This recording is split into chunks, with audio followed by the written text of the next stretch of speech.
Hello, welcome to the Aegis Interactive Asia and Business Mobility Asia Covid-19 Business and Investigations Update, 15 November 2020, this week looking at China.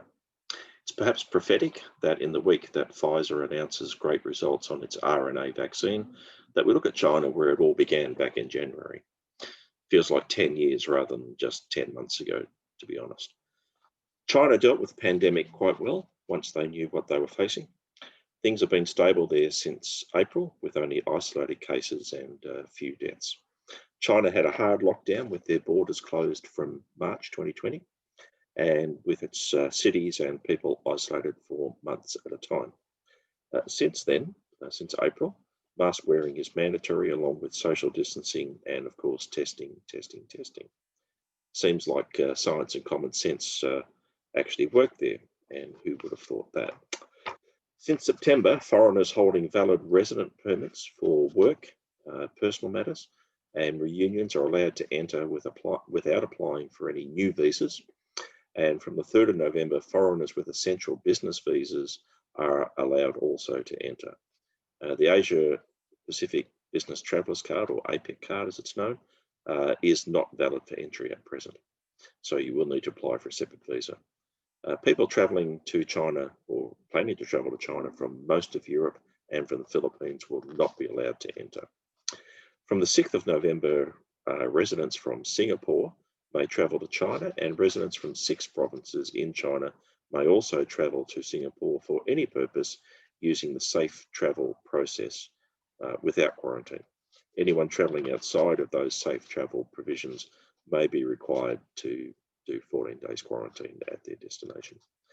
In terms of business in China, it's more or less back to normal. And indeed, this week we saw an announcement from China Southern Airways where they've made a profit, and probably the only airline in the world that can say that at the moment. There is no requirement for work from home in China. The malls are open as normal, as is public transport.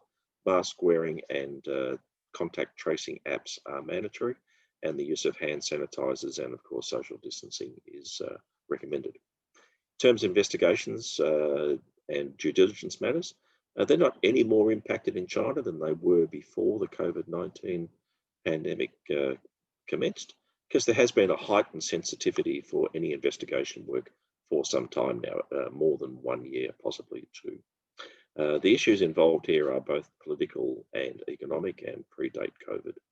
Surveillance and source inquiries are very complicated and probably not possible, and great care and thought has to be given to any engagement undertaken in China, as it has been for some time. And again, as said, this is political and economic, with sanctions and tariffs and all sorts of bans, etc., being applied by many parties around the world, by government. So to meet these challenges, we've been working with some partners to develop better access channels for data and information into China. And we've managed to complete some fairly comprehensive due diligence, background and research matters during the COVID period. We actually look forward to being able to be back in China and doing on-the-ground engagements, assisting our clients more directly when that is possible. Thanks to our good friend Ryan for his insights on business and other issues in China this week. You can find us on our dedicated business travel and investigations website, businessmobilityasia.com. Check it out, it's pretty easy, as well as our normal website, aegisinteractiveasia.com. And of course, we're always here on LinkedIn, our Facebook page, Twitter, and YouTube. Next week, we're going to look at a much smaller scale at Cambodia. Till then, remember, the vaccine is still a long way off, and we don't want any of you catching COVID-19 now. So take care, wear a mask, wash your hands, and socially distance. Goodbye.